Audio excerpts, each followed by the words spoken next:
E toda sexta-feira, comentário tradicional de Marco Longaray. Bom dia, Marco. Bom dia, Eduardo Costa, meu amigo. Bom dia a você que está acompanhando a programação neste Bom Dia Camaquã da Rádio Clique, aqui na nossa Camaquã de São João Batista, terra farroupilha. Nesta terra também que nós temos aqui na casa o grande Alvorino Oswald, que é criador do programa Controle Geral, que está se restabelecendo aí como ele mesmo me disse de viva voz, quase fez a passagem, mas que bom que o mestre Alvorino está em recuperação aí, depois de uma situação grave, e que, depois de restabelecido, possa estar novamente nos sábados pela manhã aqui. Grande figura há décadas e respeitada na comunicação da nossa cidade aqui. E nesta semana nós tivemos a perda, a passagem do José, é o nome que José é o nome que em espanhol ganha, assim como Francisco é Chico, o José em espanhol, quando o apelido recorrente é Pepe. O José Pepe Mujica,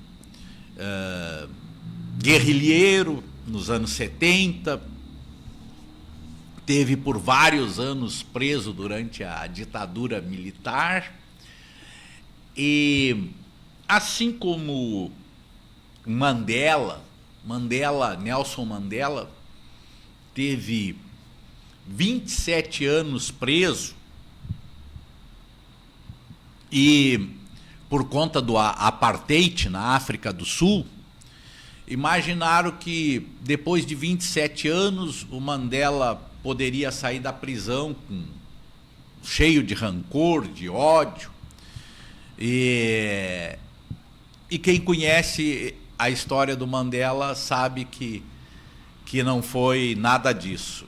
Também já partiu, veio para a reconciliação, assim como o Mujica, que é o Mujica, as pessoas podem não concordar com as ideias deles, mas é uma pessoa foi uma pessoa que vai deixar um legado, e até seus adversários de ideias, de ideologia, consideram uma pessoa inatacável, né? Ele foi um exemplo, um símbolo mundial de humildade, coerência e humanidade, e provou que a simplicidade e a honestidade podem coexistir com a grandeza política.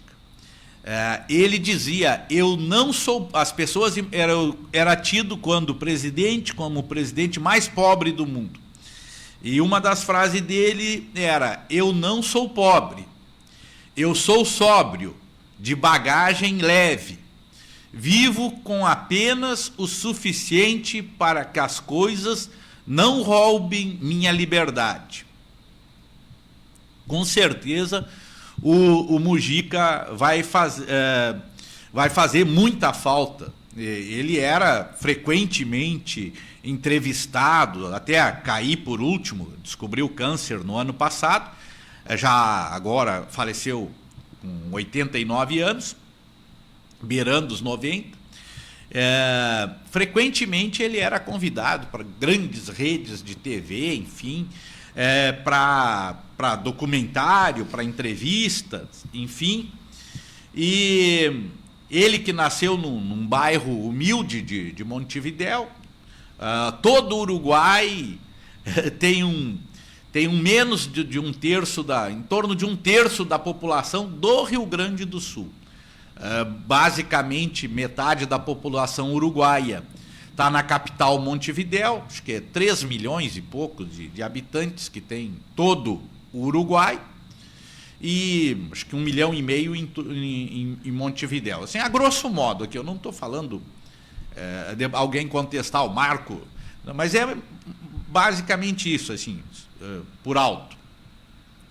E ele acabou se tornando um ícone global não por seu poder, né?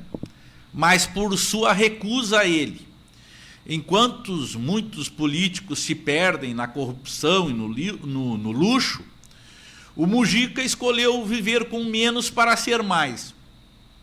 Durante o seu mandato como presidente no Uruguai não tem reeleição.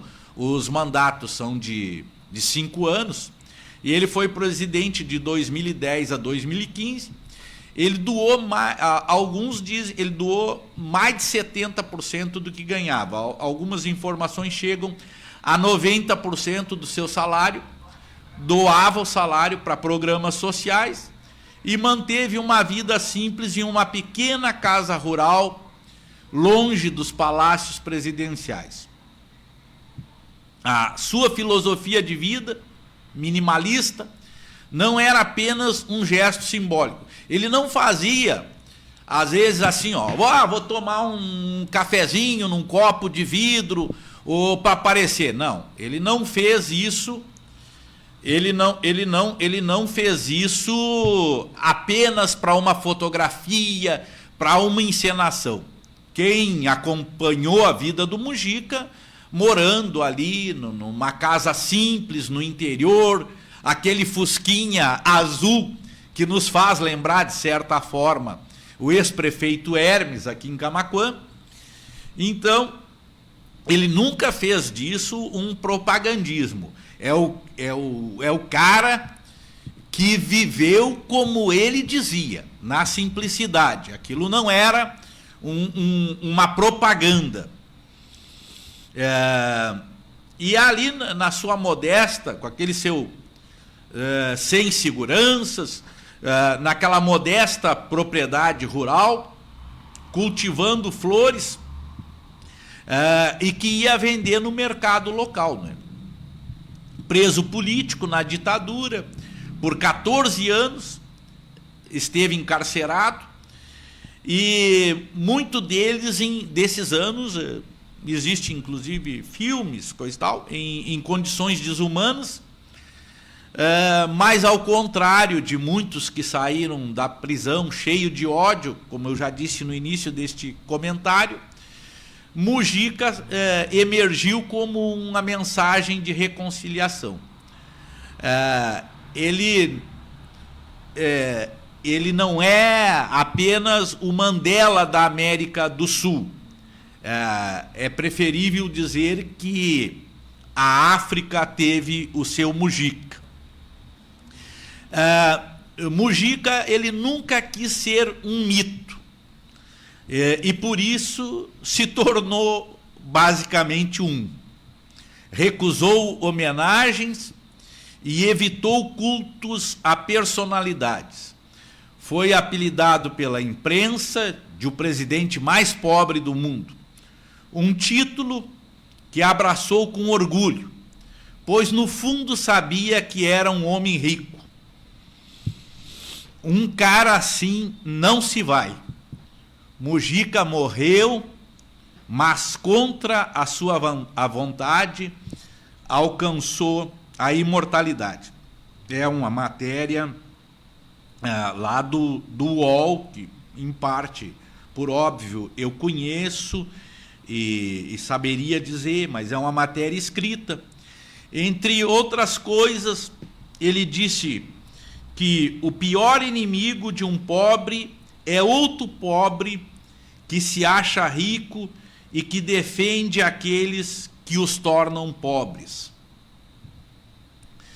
Disse também: os que comem bem, dormem bem e têm boas casas, acham que se gasta demais em política social. Então, a América do Sul ficou menos poética, digamos assim, essa semana, com a perda do chofer do Fusca Azul do nosso querido Mujica. Eu sempre digo, embora, e por isso eu tenho um pensamento que mais se adequa à social-democracia, porque na verdade eu não me considero um socialista. Eu sou não posso dizer um seguidor, sou um simpatizante de São Francisco de Assis, que viveu na Idade Média, filho de um próspero mercador, e que deixou seus bens para trás para viver na pobreza, fez votos de pobreza e de ajuda aos pobres, viver entre os pobres, as pessoas doentes. Então, daí surgiram, posteriormente, os franciscanos, né?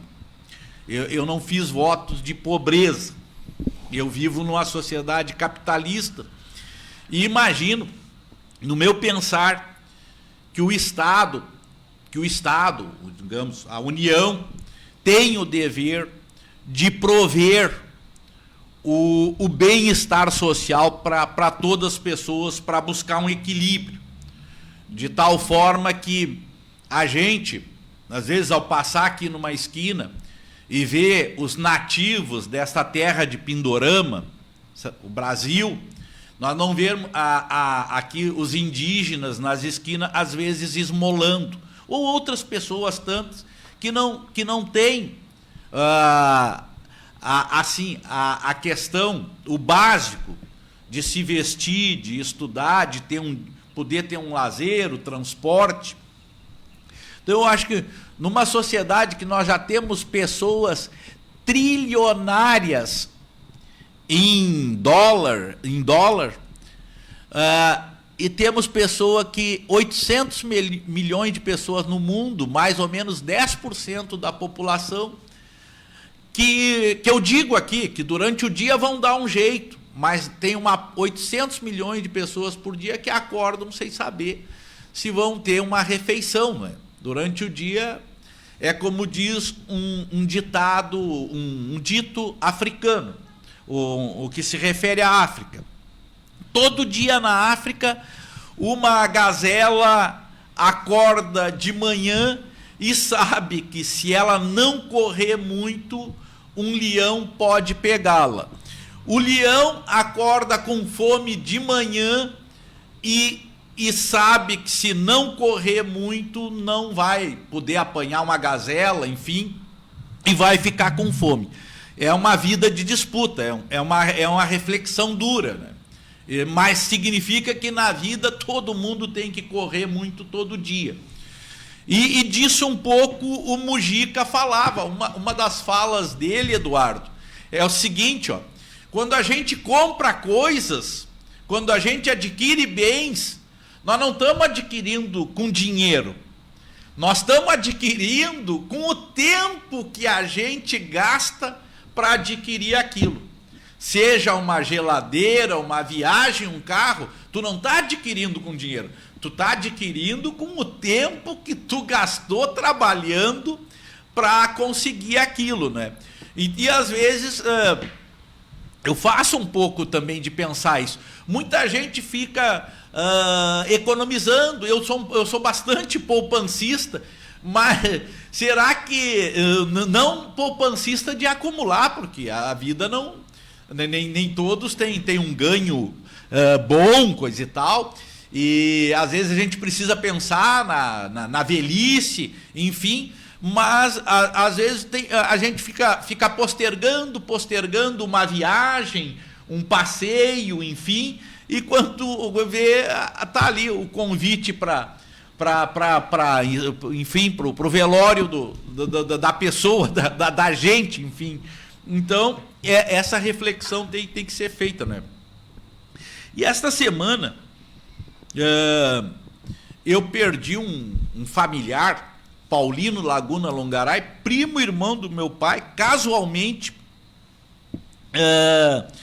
a mãe e o pai dele, a mãe era irmã da minha avó e o pai era irmão do meu avô. Então, eles era primo irmão do meu pai. E também com os pais irmãos e as mães irmãs. E foi ali na chamada Serrinha dos Longaray. Hoje, praticamente quem for ali não vai entender muito o porquê Serrinha dos Longaray, ali na Palmeira, por ali. Mas houve um tempo que Longaray era como... Ter Longaray ali na Serrinha do Longaray era como rama de batatal, assim. E foram vendendo as propriedades ali, saindo dali. E hoje é até difícil encontrar um Longaray na região ali. Mas, e nas minhas férias, eu estou falando aí de 50 anos atrás, eu gostava muito de ir na casa do meu tio Sálvio, que na verdade era um nome que foi da família, o nome era Manuel Silvio, e da onde o Paulino, que veio a falecer agora, meu primo segundo e primo em primeiro grau do meu pai, muito eu ia nos familiares Longaray nas minhas férias de escola, ali por janeiro, fevereiro, e eu gostava demais de toda a família. O tempo, às vezes, vai nos distanciando, e a gente, todos que já viveram um pouco mais, a vida da gente vai mudando, a gente às vezes tem uns gostos, faz umas coisas, depois 10 anos, 15 anos mais, passa para outras, deixa de fazer. Então a gente acabou de certa forma se distanciando, nossas famílias assim, mas fica o registro aqui para toda a família, os irmãos, a ex-mulher, os filhos, da imensa família do Paulino Laguna Longaray. Posso dizer que, de certa forma, precocemente nos deixa nesse plano terreno aos 69 anos, para os dias de hoje, uma idade considerado uma expectativa, a gente tem uma expectativa de vida melhor. Mas uns vão mais cedo, outros depois. O certo é que aqui, desde que a gente nasce, a única certeza que a gente tem na vida é que um dia vai partir. E esse partir, por mais que nós avancemos na idade, eu já estou com minhas 6 décadas bem completas, por mais que a gente avance, a morte é uma coisa que a gente dificilmente está preparado para aceitar. Poucas a gente sempre lamenta,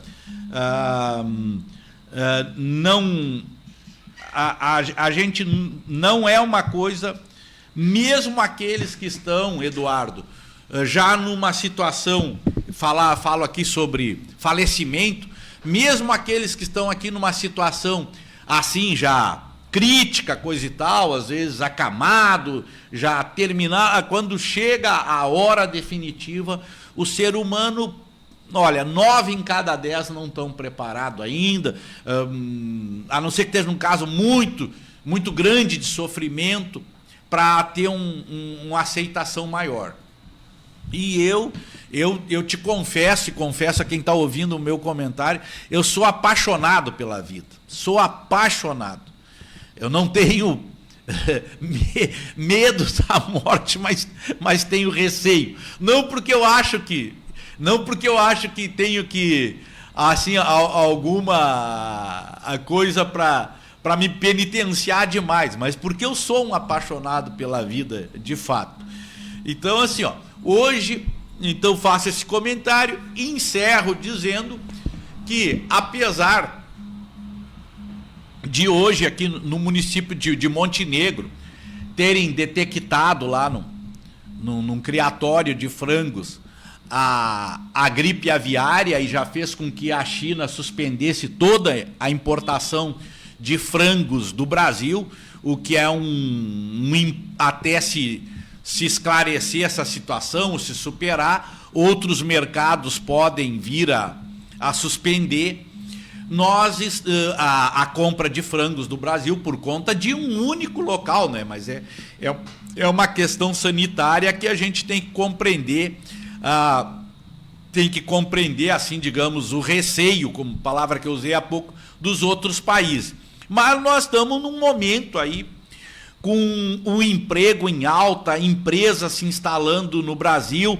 Ontem, a Ibovespa, a Bolsa de Valores de São Paulo, bateu novamente outro recorde, chegando a 139 mil pontos, 334. Quer dizer, até essas expectativas, o dólar está num relativo controle, porque outro dia bateu um recorde, não um recorde, mas houve um recuo. Recorde não, porque à medida que a inflação, os tempos vão aumentando, a tendência é do real, ou se valoriza, mas já teve em 6 e tanto, e essa semana chegou a bater em 5,60. E eu acho que ontem fechou 5,68. Mas as previsões é que o dólar fique na casa dos R$6, até R$6 e pouco este ano. Não é nada assim alucinatório, é o esperado. Mas assim, os elementos para o Brasil este ano, por enquanto, as expectativas estão até superando as previsões, não é? Então é um momento assim em que pese essa notícia ruim aí agora sobre os criadores de frangos, de aves, vai ter um impacto aí momentâneo até superar essa questão, mas estamos num momento assim de que a Bolsa, inclusive, que os esforços do governo federal estão dando resultados. Aí a China, por exemplo, criou uma expectativa aí de investimentos na ordem de 27 bilhões, né? Inclusive construção de ferrovias no Brasil. E então acho que estamos num momento aí que vamos poder também executar obras e colher, e alguns resultados estão aí. Uma alta na renda das famílias aí, o desemprego num nível que não razoável, embora eu sempre diga que nós estamos aqui em Camaquã, quando faço os meus comentários, que é a metade sul, e a região centro-sul é uma das mais deprimidas do Rio Grande do Sul, né? Agradeço imensamente ter estado aqui contigo, Eduardo, e desejar a todos que acompanhem esse meu comentário, enfim, que tenham um abençoado final de semana com saúde, né? Muito obrigado. Obrigado, Marco Longaray. E até sexta-feira que vem, né? Bom fim de semana. Se Deus quiser. Se Deus quiser.